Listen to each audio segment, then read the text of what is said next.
From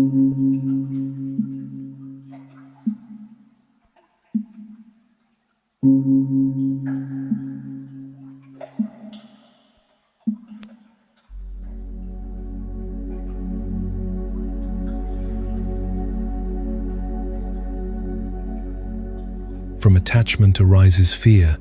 In one who is free from attachment, there is no fear. Buddha. As a year draws to a close, many people feel something hard to name. It isn't exactly sadness, nor is it joy. It's a mix of exhaustion, inner reckoning, and a quiet question. What am I still carrying with me? The mind replays what didn't turn out as expected, the decisions you still doubt, the relationships that changed, the fears that lingered even as time passed. And without noticing, you step into the new year with the same weight as the last. Buddhism looks at this moment with great clarity. We don't suffer because time moves forward. We suffer because we don't know how to let go of what has already completed its cycle. The anxiety that surfaces during these dates isn't a personal flaw. It's the signal of a mind trying to control what has already changed or secure what doesn't yet exist. Attachment disguises itself as responsibility, as concern, even as love. But inside, it creates constant tension. We want certain things to remain. We want certain mistakes not to repeat. We want guarantees, and because life offers no guarantees, the mind stays on permanent alert. Here, no one will promise you a perfect year, nor tell you that everything can be fixed with positive thinking. Buddhism has never been naive about human suffering. What it offers is something more honest. Understanding. When you understand how your mind works, you no longer need to fight it. You begin to see the pattern. Clinging creates fear, resisting creates exhaustion, and repeating the same actions while expecting different results wears you down. That's why, before stories, teachings, or practices, this is a moment to pause and look sincerely. What expectation are you carrying into the new year? What fear have you not released? What control are you still trying to exert? Preparing for a new cycle doesn't mean demanding more of yourself, but arriving with less burden, less rigidity, less inner struggle. The stories you are about to hear are not here to motivate you or correct you.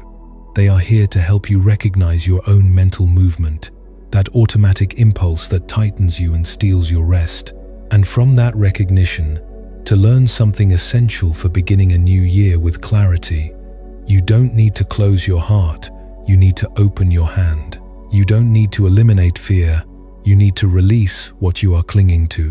When attachment loosens, anxiety loses its fuel, and from there the new year begins not with pressure, but with space, with a mind more free to respond instead of react. According to Buddhism, the origin of anxiety is not out there, in the world, or in circumstances, but in the way the mind clings. The Buddha taught that the root of anxiety and of suffering in general arises from attachment. Attachment to material things, to people, to ideas, even to our own expectations. That clinging creates tension, because when what we're attached to doesn't happen, or when we fear losing it, the mind enters constant vigilance, as if it had to hold the universe together with its hands. And there restlessness appears. Worry about what I have, about what I think I need, about what could leave, about what hasn't yet arrived. Very often, anxiety is exactly that, the fear of losing what we value, or the anguish of not obtaining what we desire. To see this clearly, remember a simple story, one of those that seem small but open the mind like a bell ringing in the fog. In some villages in Asia, hunters don't need force to catch a monkey. They don't use chains, walls, or arrows. They simply place a hollow gourd or coconut with a small opening, just large enough for the monkey to put its hand inside. Within, they leave something irresistible, a handful of rice, a piece of sweet fruit, maybe some sugar. The monkey arrives, looks, smells, feels desire spark in its chest, and reaches in. The moment its fingers close around the prize, something happens that no one explained to it. With a clenched fist, the hand can no longer come out. The hole is small, the fist is large. monkey panics, pulls, struggles, thrashes. This is mine.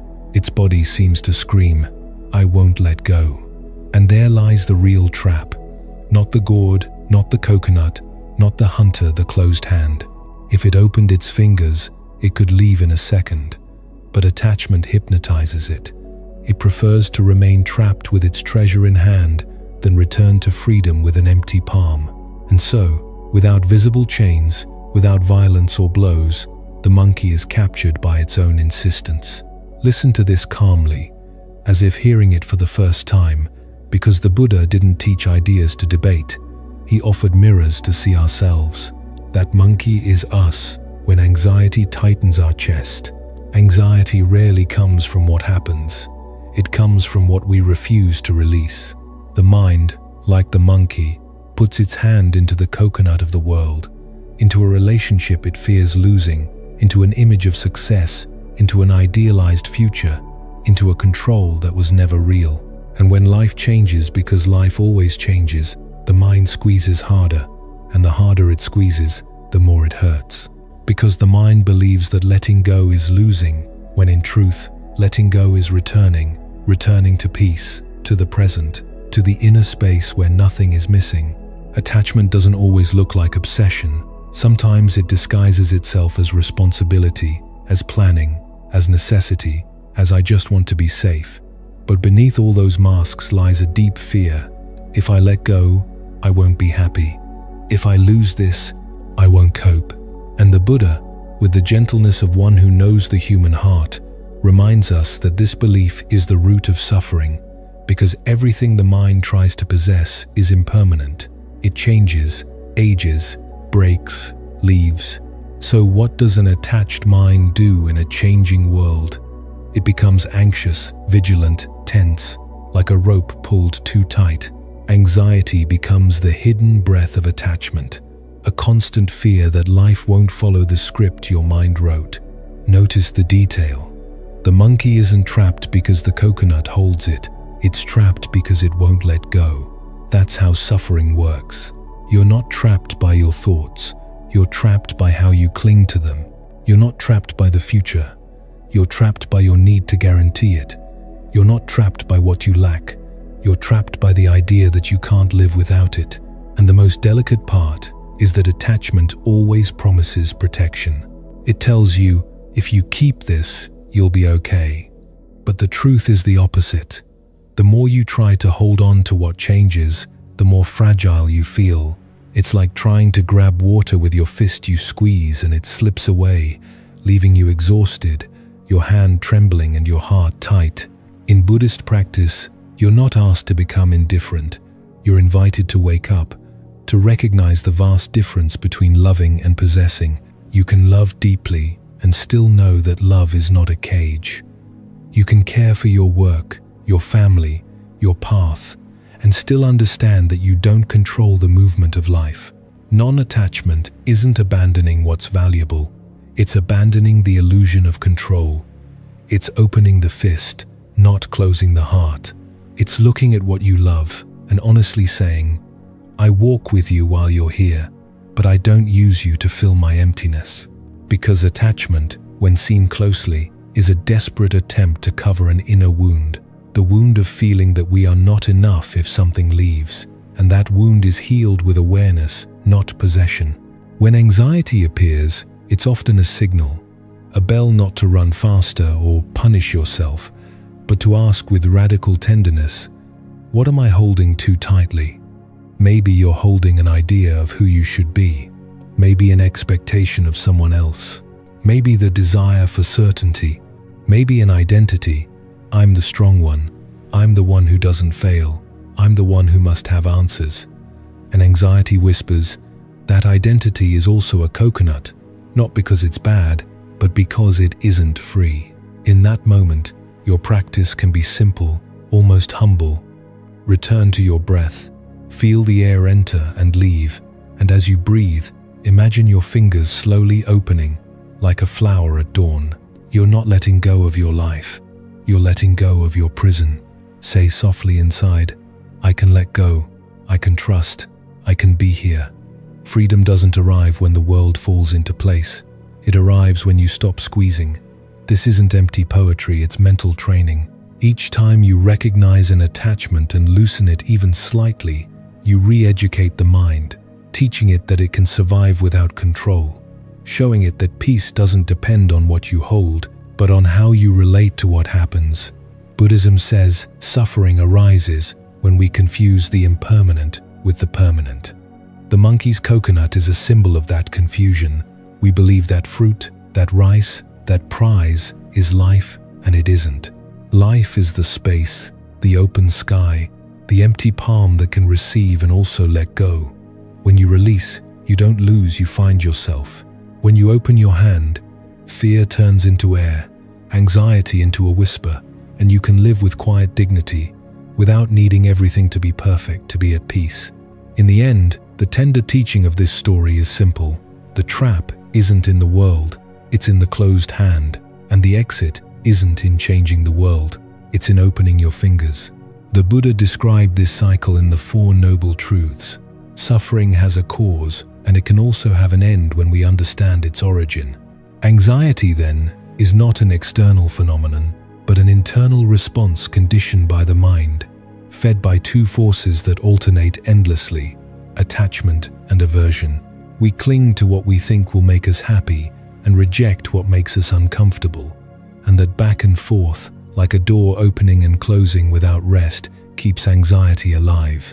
To keep this truth from remaining mere words, imagine a stray dog, one of those that has learned to survive amid dust, noise, and hunger, with tired eyes, a thin body, and an invisible wound on its skin mange. It itches so much it cannot rest, scratching desperately, biting itself, rubbing against walls, the ground, anything it can find, each moment of relief lasting only an instant, like a brief spark in a very long night. And yet, the dog keeps scratching, because in its mind, there is only one idea: if I scratch, I'll calm down. But the more it scratches, the more it injures itself. The more it injures itself, the more it itches. And the more it itches, the more it scratches. And so it becomes trapped in an endless circle, one that seems to offer relief, but in truth only feeds its pain. It doesn't stop because it doesn't know how to stop.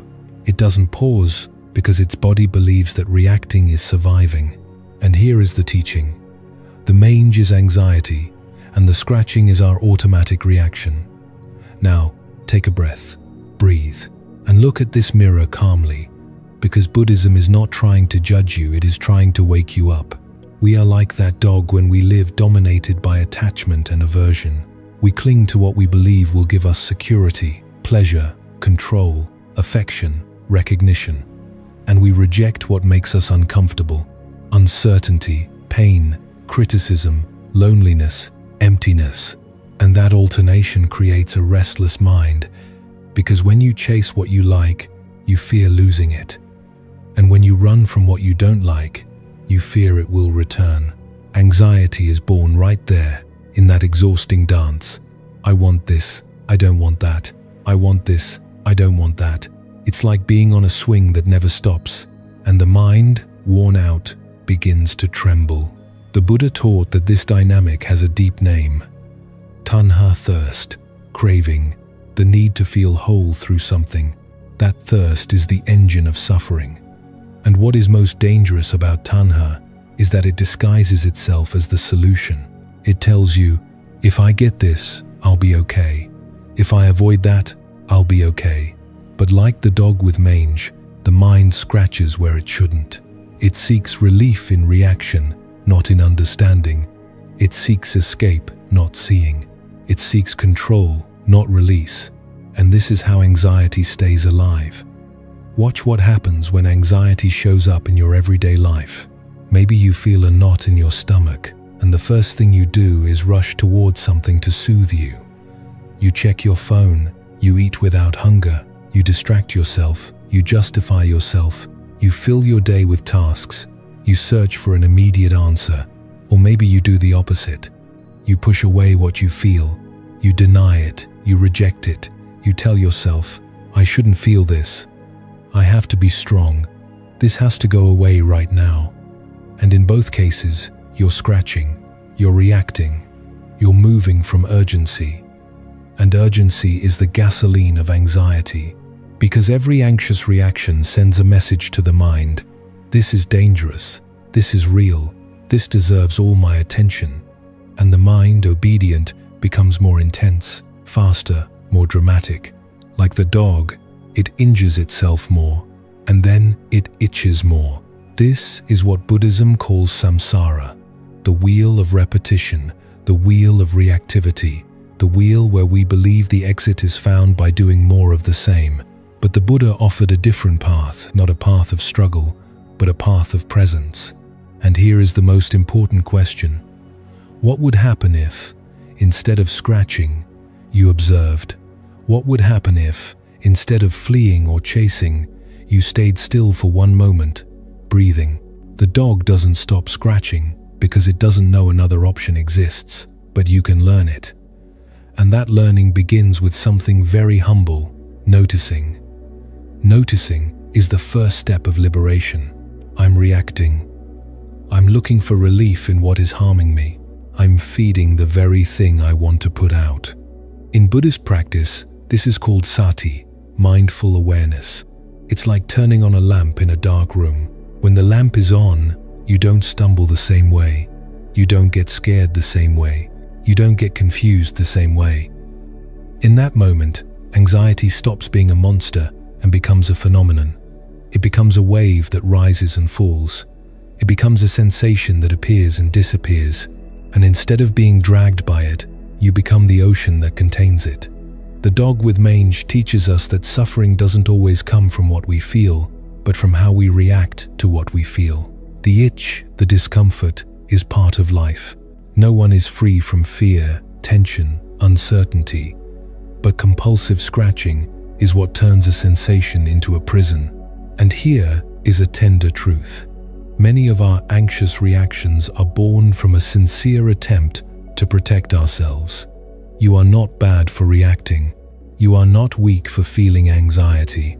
You are simply repeating a learned pattern, a conditioned pattern. And Buddhism teaches that everything conditioned can be transformed. Every mental habit can be re-educated. Every cycle can be seen, and therefore dissolved. How does it dissolve? Not with violence, not with pressure, but with quiet courage. The courage to stay when your mind wants to escape. The courage to breathe when your body wants to run. The courage to feel without feeding. The courage to observe without judging. The courage to treat yourself with compassion, because compassion is the ointment that soothes the skin of the heart. When anxiety visits you, you can speak to yourself gently, the way you would speak to someone you love. It's okay. This is hard. I don't need to solve this right now. I can breathe. And you return to the present. One inhale, one exhale. And in that simple movement, the scratching pauses a little, not because anxiety disappears immediately, but because you no longer give it total control. You stop feeding it, and what is not fed grows weaker. Over time, your mind learns something precious. It can live without reacting. It can feel without panicking. It can move through discomfort without turning it into tragedy. It can be in the world without being a slave to its impulses. And then anxiety begins to change its place. It is no longer the center of your life. It becomes a gentle signal, an inner bell, a reminder to return to your practice, return to your breath, return to stillness. Because in truth, that story of the dog is not sad, it is compassionate. It is an invitation. It tells you, you don't have to keep scratching. You don't have to keep reacting. There is another way, and that way is the Dharma, the understanding that heals, the presence that frees, the wisdom that gently touches. Remember this, calmly, like a mantra. Scratching is reacting, observing is healing, because anxiety is not defeated by fighting it. It dissolves by waking up. And each time you choose awareness instead of reaction, you open a door into a life that is softer, wider, freer. Everything we possess, the bonds we build, Even the emotions that feel overwhelming today, all of it is transient. Yet the mind clings to the idea that it must control everything, that it must hold on to what is pleasant and avoid what is painful, as if that were possible, and it is precisely this attempt at control that becomes the chain binding us to anxiety. When we learn to look at life through the lens of impermanence, we begin to let go, and as attachments loosen, anxiety loosens with them. Non-attachment does not mean renouncing life or living with coldness. It means relating to the world in a freer way, without being ruled by fear or desire. It is the difference between holding a butterfly in a closed fist, hurting it, and allowing it to rest on an open palm. In this chapter, we explore how the thoughts and emotions that feed anxiety are created by our own mind, and how we can begin to free ourselves through a new way of thinking and living, more conscious, more serene, more awake. One of the most powerful teachings of Buddhism for liberation from anxiety is this: suffering, including anxiety, does not come from outside, but is manufactured within the mind. The Buddha taught that the mind is the primary source of our well-being or our suffering. And in this sense, anxiety is a mirror, reflecting how we relate to the world and to ourselves. When that relationship changes, the experience of anxiety changes as well. That is why a key practice for liberation is non-attachment, based on the understanding that excessive attachment to objects, people, emotions, or thoughts creates suffering. Non-attachment does not mean abandoning life, but living it with a freer mind, without clinging to the constant need to control what cannot be controlled. Instead of fighting anxiety, non-attachment teaches us to observe it, understand it, and stop being trapped by its grip. To understand this more deeply, we can look at how anxiety arises from the Buddhist perspective. The Buddha taught that the cause of suffering, and therefore of anxiety, is tanha, craving, thirst. That impulse that pushes us to constantly seek what makes us feel safe and comfortable, while avoiding what hurts. But the world is always changing, and what we desire or fear is rarely under our control. Thus, a cycle of dissatisfaction is formed. When we get what we want, fear of losing it appears. When we do not get it, frustration and anxiety arise. It is like drinking salt water. The more you drink to quench your thirst, the thirstier you become. The key to breaking this cycle is understanding impermanence, a central concept in Buddhism. Everything in the world, including our thoughts and emotions, is in motion, and nothing lasts forever. Anxiety appears when we cling to the idea that something must be permanent, an emotional state, a relationship, a life situation, a certainty. When we accept that everything is transitory, including what we feel, we begin to free ourselves from the suffering anxiety creates. And here a widely used Buddhist practice comes into play: observation without judgment. We observe thoughts and emotions as if they were clouds crossing the sky. Clouds come and go, and so do anxious thoughts. We do not need to cling to them or identify with them. When an anxious thought arises, we can recognize it without reacting, like watching a wave rise and return to the sea. And instead of saying, "This is me," we can gently hear something truer within. This is just a thought. We simply observe it and let it pass like a cloud in the sky, without fighting it, without arguing with it, without turning it into an enemy. Because Buddhism teaches that when you fight a thought, you often give it more power, whereas when you look at it with calm attention, it weakens on its own, like an ember that fades when it no longer receives air. Beyond observation without judgment, the Buddha taught several practices for liberation from anxiety, and one of the most effective is mindfulness meditation, because mindfulness trains us to be fully present in this moment, without being dragged by worries or kidnapped by future expectations.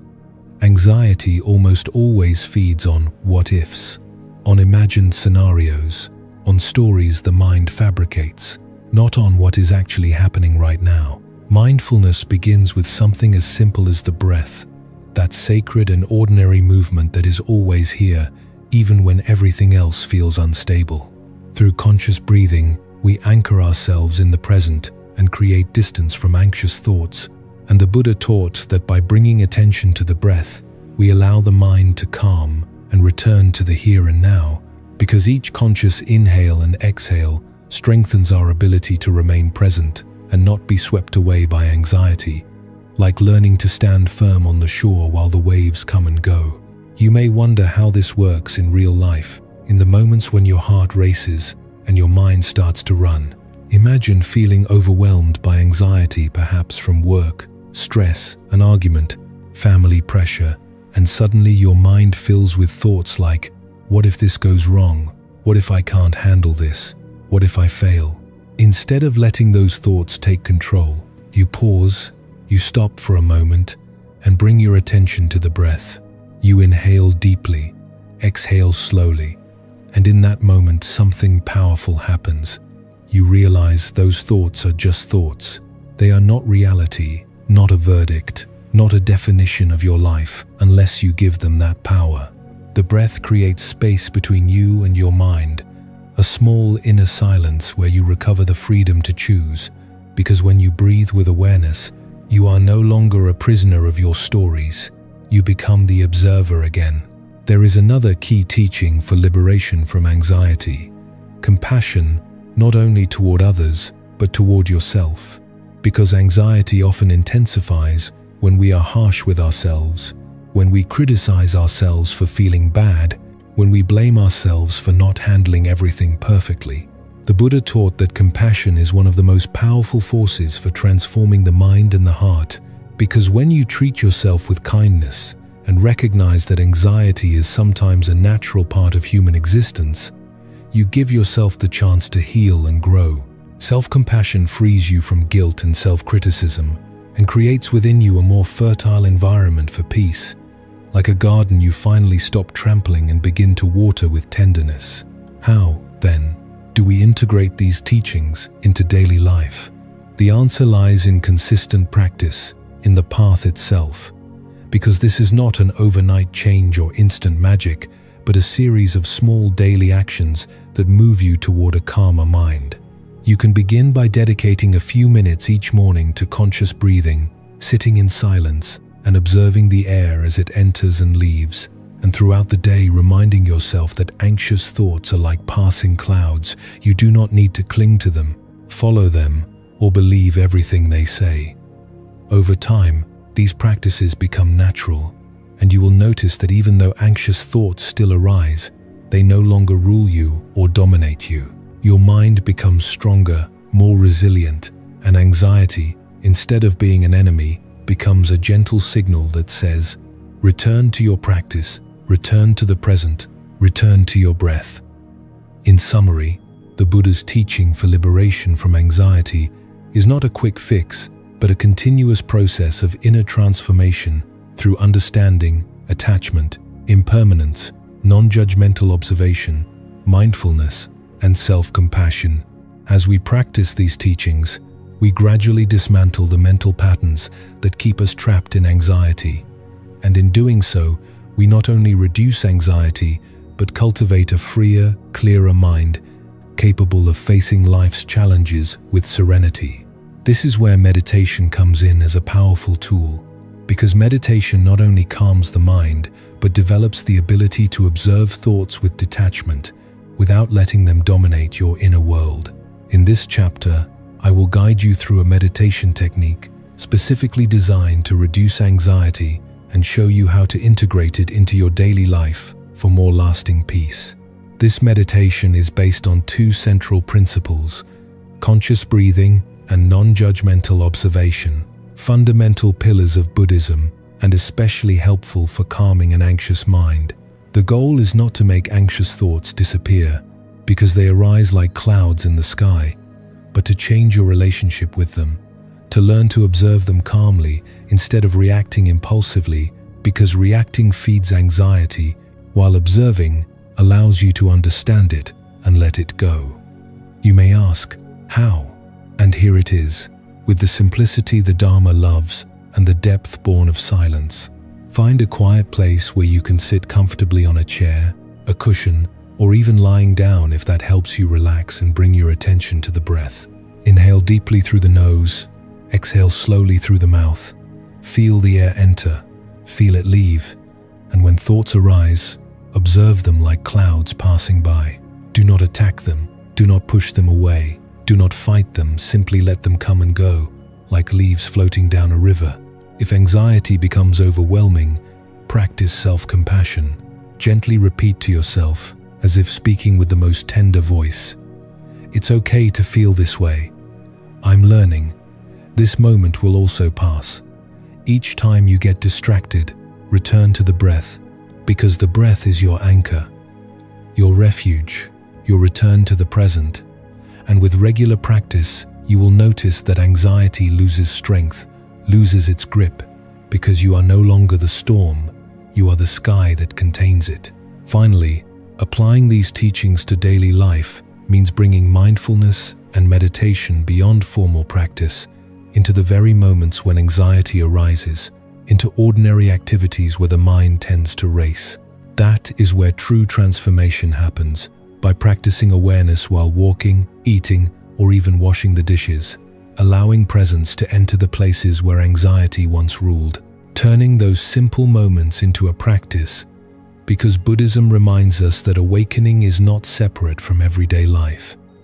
Recognizing impermanence, reminding yourself, this too shall pass, because everything changes just as the afternoon light changes, just as the sea changes, just as moods change. Practicing self-compassion, being kind to yourself when anxiety strikes, and creating a supportive environment, such as a small meditation space at home or time spent in nature, because nature teaches without words what the Dharma repeats again and again. Everything is born, changes, and dissolves. Anxiety is part of the human experience, but it does not have to define your life. And through mindfulness, compassion, and the recognition of impermanence, you can cultivate a calmer, more resilient mind. And if this video resonated with you, I invite you to subscribe for more content on meditation, mindfulness, and Buddhist wisdom, and leave a comment sharing how these teachings have helped you, because I would truly love to read your experience. And remember, transformation takes time, but with practice you will find more peace and more freedom in the face of anxiety. And until next time, keep practicing, stay present, and nourish the calm that already exists within you, because as a master would say, when the mind grows quiet, the heart remembers the way. Breathe deeply once more, all the way down, and relax. Simply relax, and take one more full breath. Relaxing even more, just relaxing. Allowing your whole body to slide into a state of rest, preparing your body and your mind to become so quiet, so soft, so receptive that the healing process can begin naturally, because healing, according to Buddhist teachings, is not forced, it is allowed. Take another deep breath and relax. Continue focusing, continue relaxing your body. Inhale, exhale, and begin to let go of your thoughts. Let the day fade away like a cloud dissolving in the sky. Rest now, nothing needs your attention. You do not need to think about anything. This moment is not for solving, not for running, not for carrying burdens. This moment is for returning to the present, and in Buddhism, being present is the first step toward freedom. Allow your breath to move on its own, finding its natural rhythm, lengthening, softening, flowing in harmony with your body. And with each inhalation, imagine a warm, luminous, healing energy entering deeply, as if the air were a subtle medicine, as if your breath were a blessing reaching the very core of your being. And with each exhalation, let go, let go, let go of what you no longer need. Release what weighs you down, release what hurts, release what exhausts you, and feel how good it is to let it go. Because the Buddha taught that suffering grows when we cling and diminishes when we learn to release. Now notice your body becoming light, very light, truly light, as if tension were melting away, as if every muscle were learning how to rest. With each exhalation, rigidity leaves, your body grows lighter and lighter, and it feels so good, so beautiful, to feel that lightness, as if your body were finally giving itself permission to stop resisting. Feel the muscles throughout your body loosening, softening, opening, each inhalation and exhalation, freeing them a little more. The mind is freeing itself, the body is freeing itself, and everything inside becomes more spacious, as if your inner world were filling with silence, and a gentle sense of tranquility begins to move through your body, a slow, deep peace, and it feels so good, so good. And tell me, wouldn't it be beautiful to feel like this every day, to walk through life with that peace in your chest, to float through your day relaxed in calm, like someone who no longer fights the world, like someone who has learned the Buddhist art of being without resistance. Now imagine floating through your day, moving like water soft, free your arms light at your sides, your body feeling weightless and graceful. And as you do everything you want to do and everything you need to do, everything unfolds with quiet freedom, with natural ease, with a peace that does not depend on circumstances, mind and body, in perfect harmony. Like when a meditator sits and discovers there is nothing to push, only to breathe and to be. Now imagine every muscle deeply relaxed, not a single spark of tension in your body. And your mind, instead of racing, radiates love, radiates compassion, radiates warmth. Because on the path of the Buddha, true strength is not hardness, it is compassion. That mind aligns with universal energy, with nature, with life, as if your breath were connected to everything that exists, as if your heart remembered that you are not separate, and in that state, every cell of your body lights up with health, with vitality, like a lamp glowing in the night, blooming beautifully from the tips of your toes to the smallest parts of your hands. Every cell radiating life, radiating energy, radiating love. And with each step you take, floating through your day, you spread this energy, this beautiful, restorative energy. The energy Buddhism calls metta, loving kindness. A love that does not demand, a love that does not grasp, a love that only wishes well-being. That energy touches the people you love, and they feel it, because your presence becomes a refuge. Your presence becomes a calming silence. Your presence becomes medicine, and around you, people begin to flourish because they are near someone who vibrates with peace, near someone who radiates life, near someone who radiates love. So light, so peaceful, everything perfect in this moment: love, energy, health, every cell healing, every cell renewing. How wonderful, how sacred. Your beautiful body is healing right now, and your wise, wonderful mind is healing right now. Now feel a golden warmth, a soft light like dawn arising from within, glowing around every cell, filling your mind with peace, relaxing it, calming it, and it feels so good to know that you can focus your intention on healing your body whenever you choose, that you can direct your thoughts, your energy, your awareness to the part of your body that needs the most love right now, because in Buddhism, right intention is acquired power. And now you are prepared, you are ready, you are completely willing to heal. In this moment, here and now, as you feel that place in your body or mind that is ready for deeper and deeper healing, observe it clearly and focus on it, placing all your intention and all your healing energy there until it fully surrounds it. And as you exhale, let everything unhealthy in that area leave and release it. Let it go.